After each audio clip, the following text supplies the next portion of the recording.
Hari ini Ega berniat membelikan salon kecantikan pribadi untuk Wulan. Dia ingin istrinya selalu cantik. Selain untuk menebus masa lajang Wulan yang penuh keterbatasan, juga karena mau tidak mau Wulan harus dituntut selalu cantik. Karena sekarang dia adalah Nyonya Brahmana. Akan sering-sering bertemu para klien tentunya. Ega juga ingin segera mempublikasikan pernikahannya yang masih belum diketahui dunia luar. Ega mulai berencana untuk mengadakan resepsi pernikahan. Tetapi tunggu dulu, biarkan pesta Dinda berlalu dulu. Ketika mereka sampai di salon itu, pengurus salon langsung menyambut dengan sangat ramah. Memanggil beberapa pegawai salon untuk melakukan perawatan terbaik untuk Wulan. Nyonya Brahmana, mari. Wulan bukannya menjawab malah menoleh pada Ega. Mas, masuklah. Aku akan menjemputmu nanti kalau sudah selesai. Jadi aku ditinggal sendiri. Wulan takut. Rengek Wulan. Pengurus salon dan beberapa pegawai tersenyum melihat Wulan. Hati mereka merasa iri melihat Wulan begitu beruntung memiliki suami seperti suaminya. Siapa yang tidak mengenal Ega? Pengusaha muda yang sangat kaya dan tampan. Ternyata begitu sayang dan memanjakan istrinya. Ya ampun Wulan. Mereka perempuan semua. Tidak apa-apa. Kamu ini pemilik salon. Ini, jadi terserah kamu mau apa, tidak akan ada yang berani melarang. Benar itu Nyonya. Anda pemilik salon ini. Jadi jangan takut ya. Seharusnya kami yang takut pada Anda. Mendengar ucapan pengurus itu berbicara, Wulan menunduk malu. Ya udah Mas. Pergi saja kalau begitu. Ega tersenyum, kemudian mencium kening Wulan. Selamat bersenang-senang. Wulan mulai gugup ketika dirinya disuruh memasuki sebuah ruangan khusus. Lalu salah satu pegawai menyuruhnya membuka seluruh bajunya. Ini handuknya Nyonya. Mari. Pegawai itu membukakan tirai khusus. Bajunya dibuka. Wulan bertanya dengan sedikit bingung. Iya Nyonya. Dibuka semua dan pakai handuk saja biar mudah. Kami akan melulur seluruh tubuh Nyonya. Oh, begitu ya. Wulan akhirnya menurut saja. Sebenarnya dia bingung, mana pernah dia ke salon beginian. Potong rambut saja paling tetangga yang disuruh. Lalu Wulan diminta tidur tengkurap di atas ranjang khusus yang sudah disediakan. Lagi-lagi Wulan menurut saja. Lalu seorang wanita cantik menghampirinya. Maaf Nyonya ya. Kita akan memulainya. Wanita itu begitu ramah berbicara dengan Wulan. Wulan hanya mengangguk. Setelah hampir 2 jam berada di salon, Wulan sudah mulai terlihat rileks. Tubuhnya benar-benar diservis abis oleh mereka. Dari ujung kaki hingga rambut Wulan perawatan yang maksimal. Wulan sungguh merasa seperti sedang bereinkarnasi saja. Terlahir menjadi seorang putri kerajaan. Saat haus, satu pegawai dengan sigap mengambil air dan membantunya untuk minum. Istirahat sebentar bisa tidak? Tiba-tiba Wulan berkata demikian. Nyonya ada apa? Apa duduknya tidak nyaman? Pengurus salon terlihat cukup khawatir. Heh kamu. Lalu memanggil salah satu anak buahnya. Ganti kursi Nyonya Brahmana dengan yang lebih empuk. Mbak. Enggak kok. Ini empuk. Wulan langsung mencegah. Oh. Lalu bagaimana Nyonya? Apa yang membuat Nyonya tidak nyaman? Tolong katakan. Pengurus salon berbicara dengan cara membungkukkan badannya. Wulan terkikik dalam hati. Kenapa mereka lucu sekali sih? Seperti ngomong sama presiden aja. Enggak kok. Aku cuma lapar. Tapi tidak apa-apa. Kalau tidak bisa istirahat, aku akan menahannya. Astaga. Nyonya lapar. Pengurus langsung memberi perintah kepada anak buahnya untuk memesan makanan. Tunggu sebentar ya Nyonya. Anak buahku akan segera memesan makanan. Wulan hanya bisa menghela nafas saja sambil mengangguk. Tidak lama kemudian pesanan makanan datang. Satu pegawai dengan cepat membuka makanan dan mendekat ke arah Wulan yang sedang mendapatkan perawatan kuku. Sini makanannya. Wulan minta pegawai itu meletakkan makanan di atas meja yang ada di depannya. Nyonya jangan bergerak. Tiba-tiba pengurus salon mencegah tangan Wulan yang akan bergerak. Loh, aku mau makan sambilan. Kan tangan kiri yang lagi dibetulin kukunya. Aduh, jangan nyonya. Biar disuap. Ya ampun. Wulan bengong melompong ketika satu pegawai menyuapinya. Begini amat sih di salon. Makan, minum sampai disuap. Gerak sedikit tidak boleh. Memangnya mau berubah seperti apa sih? Jelek ya jelek saja, mau diservis full juga. Wulan mulai kesal dalam hati. Tetapi dia begitu tercengang ketika semua sudah berakhir. Pengurus salon membawanya ke hadapan sebuah cermin. Lihat nyonya.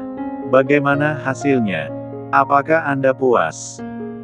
Jika iya, tolong beri kami ranting 5 dan ulasan yang baik untuk mendukung salon kecantikan kami ini agar cepat terkenal di penjuru dunia. Pakai Google Maps. Wulan menoleh. Hehe. Hanya bercanda nyonya. Bagaimana? Wulan terbengong. Ini aku. Dia menepuk wajahnya sendiri sambil menatap bayangannya di cermin. Hehe. Bukan. Tapi ini adalah permaisuri raja. Wulan sungguh takjub. Tidak menyangka jika salon bisa merombak penampilan seseorang secara instan. Dia kembali memperhatikan dirinya dari ujung kuku kaki sampai ujung kepala. Beberapa kali menyentuh kulitnya yang terlihat begitu putih dan cerah. Tidak ada kusam-kusam lagi. Terasa kenyal dan halus selembut sutra. Rambutnya indah tergerai, dengan warna hitam sedikit kecoklatan karena dicat oleh mereka. Tampak sangat indah dan cocok sekali dengan tubuhnya. Belum lagi aroma harum dan segar di seluruh tubuhnya. Anda memang sudah cantik. Ditambah perawatan, semakin sempurna. Ucap pengurus salon. Cantik apaan? Kamu tidak tahu saja tadinya aku bagaimana. Dekil, kucel, kumel dan baik. Wulan terkikik dalam hati.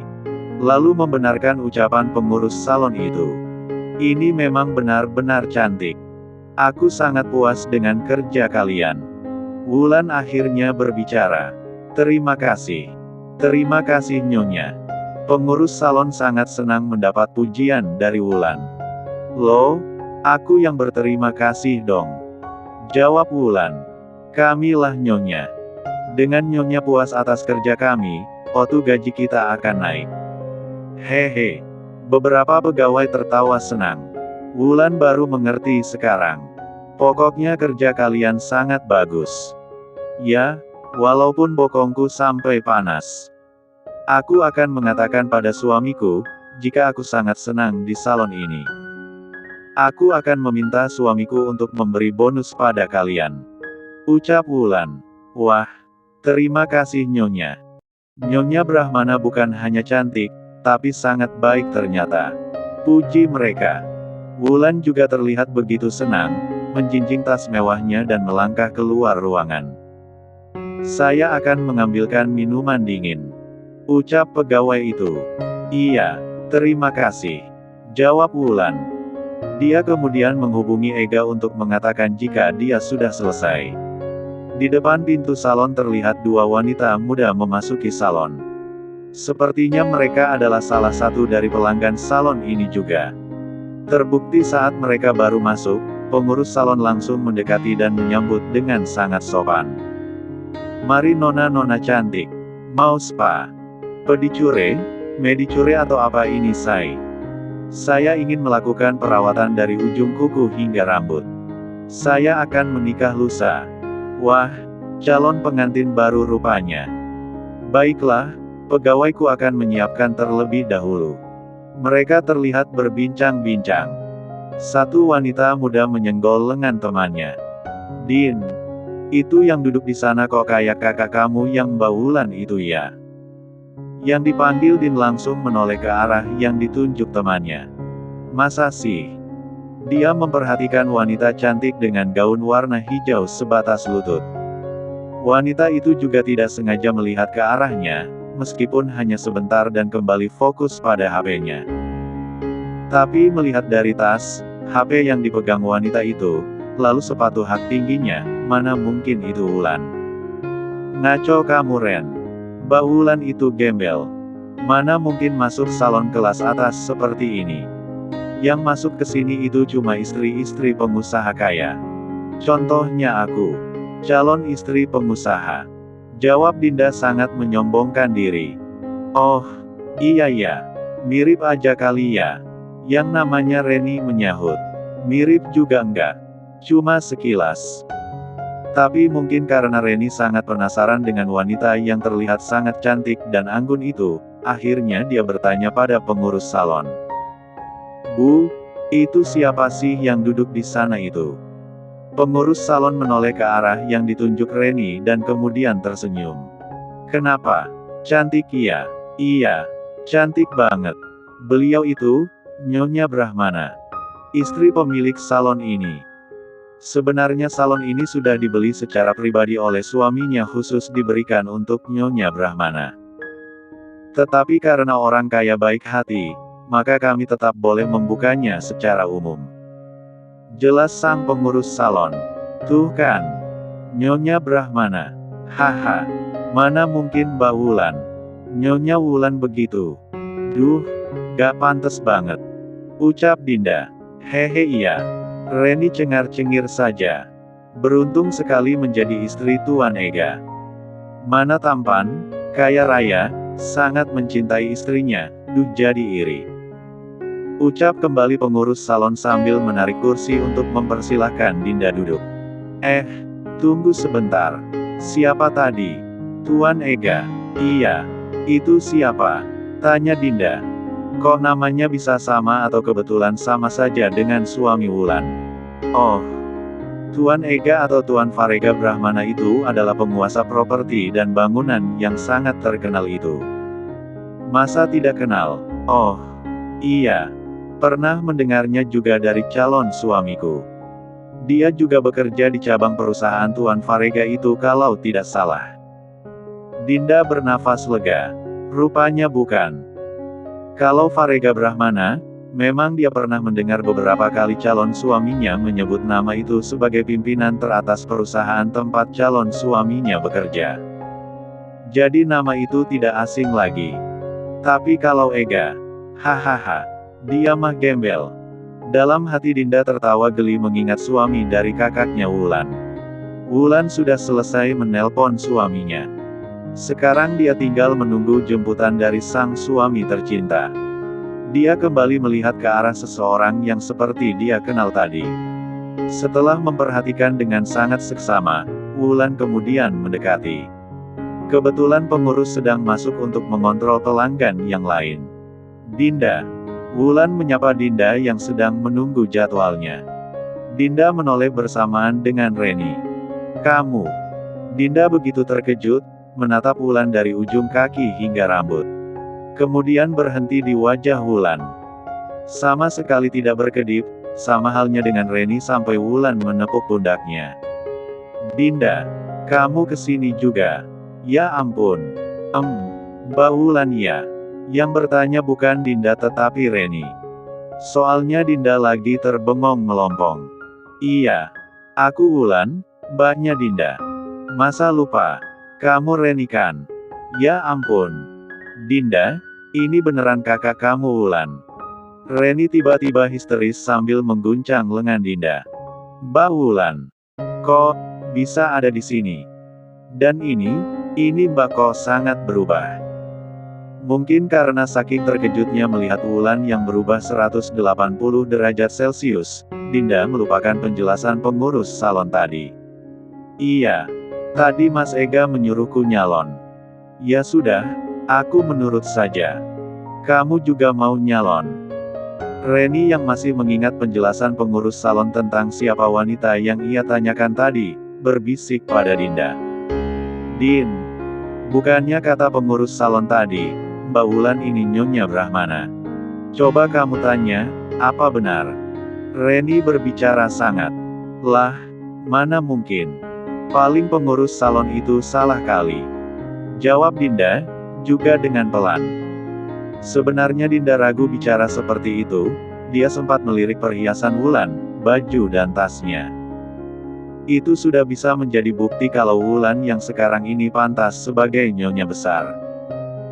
Baru saja Dinda ingin bertanya lebih lanjut mengenai kebingungannya, Ega muncul. Wulan, sudah selesai. Mas Ega. Iya, sudah selesai. Baiklah, ayo langsung pulang saja. Jawab Ega tanpa melihat kehadiran Dinda di situ. Mas, ini ada Dinda. Ega baru menoleh ketika Wulan memberitahu. Oh, ada adik iparku ya ternyata.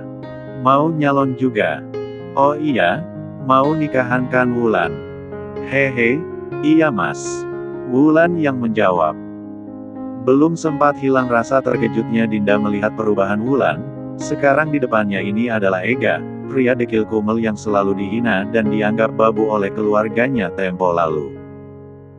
Berdiri dengan wajah tampan rupawan dan dengan mengenakan pakaian formal yang sudah pasti semua orang bisa menebak jika dia ini bukanlah pria biasa. Tiba-tiba pengurus salon datang dengan tergesa dan segera membungkuk di hadapan Ega. Tuan Ega sudah datang. Nyonya Brahmana sudah selesai. Ega mengangguk saja. Bagaimana mas? Hasilnya? Wulan seperti tidak menghiraukan keberadaan Dinda lagi, dia sedikit. Kalau begitu, beri mereka bonus ya. Mereka melayani Wulan sepenuh hati loh.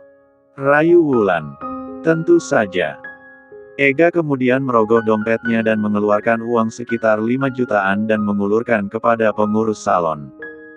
Aku sedang tidak punya uang cas lebih. Sisanya, kirim saja nomor rekeningmu. Aku akan mengirimkan sisa bonus untuk kalian.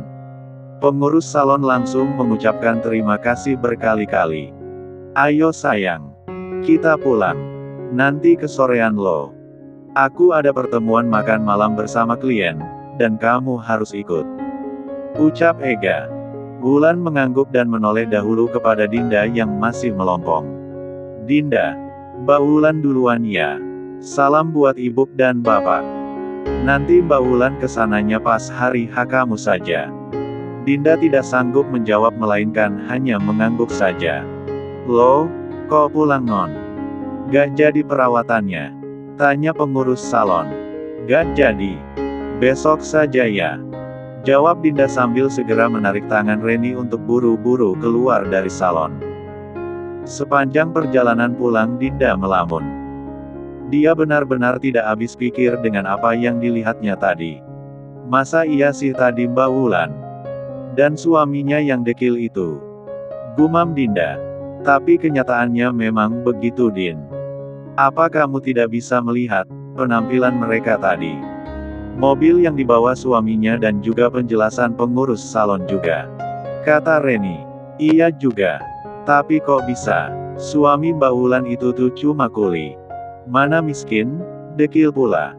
Kan aneh kalau tiba-tiba jadi orang kaya cuma gegara beberapa hari minggat dari rumah. Sahut Dinda. Din. Ini sepertinya ada yang salah deh. Maksudnya? Dinda menoleh. Kamu bilang, pernah mendengar calon suamimu sering membicarakan Tuan Farega Brahmana. Katanya perusahaan calon suamimu juga cabang dari perusahaan Tuan Farega Brahmana. Jadi seharusnya suami Mbak Wulan itu memang orang kaya dari dulu. Bukan gegara minggat dari rumah kalian terus mendadak kaya. Ucap Reni. Dinda terdiam untuk berpikir keras. Atau jangan-jangan suami Mbak Wulan sengaja menyembunyikan identitas aslinya untuk menguji sebuah ketulusan. Sambung Reni. Menguji. Menguji bagaimana? Jadi begini Din. Biasanya kalau orang-orang kaya itu akan menyembunyikan identitasnya terlebih dahulu, untuk mencari istri yang tepat yang bisa dianggap pantas untuk menjadi pasangannya. Jadi dia sengaja menyamar menjadi orang miskin atau gembel untuk menguji ketulusan wanita atau ketulusan keluarga sang wanita. Apakah mereka bisa menerima segala kekurangannya? Jika iya maka sang orang kaya itu akan memboyong istrinya ke istananya. Jika tidak ditemukannya ketulusan, maka dia akan meninggalkan wanita itu begitu saja. Mendengar penjelasan temannya itu, wajah Dinda berubah pucat. Keringat dingin tiba-tiba keluar dari pori-porinya. Jika benar seperti itu, mampuslah. Apalagi ketika Dinda teringat dengan perlakuan keluarganya terhadap suami Wulan, termasuk dirinya juga yang sering menghina dan menyuruh-nyuruh Ega. Terlebih kejadian terakhir yang menyebabkan Ega membawa Wulan minggat dari rumah. Itu juga karena penghinaan ini yang sudah kelewat batas. Kemudian Wulan mulai teringat tentang sumbangan Ega. Mana mungkin seorang kuli bisa menyumbang uang tunai sebesar 50 juta. Benar saja. Dinda mulai membenarkan ucapan Reni. Astaga. Dinda memukul keningnya. Kenapa Din? Tidak apa-apa. Dinda menggeleng. Apa kalian memperlakukan suami Mbak Wulan dengan baik? Reni bertanya. Dinda tidak menjawab pertanyaan Reni. Mana mungkin Dinda akan mengatakan kalau mereka sudah memperlakukan suami Wulan dengan buruk. Kamu tidak menghina-hina suami Mbak Wulan kan Din? Bisa gawat kalau iya. Dia itu orang yang sangat berpengaruh di dunia bisnis loh. Bisa-bisa jabatan atau pekerjaan calon suamimu terancam. Tubuh Dinda menjadi gemetaran mendengar itu. Apalagi dia mengingat jika calon suaminya hanyalah bekerja di cabang perusahaan Tuan Farega Brahmana. Hanya sekedar cabang perusahaan. Bukan perusahaan pusatnya.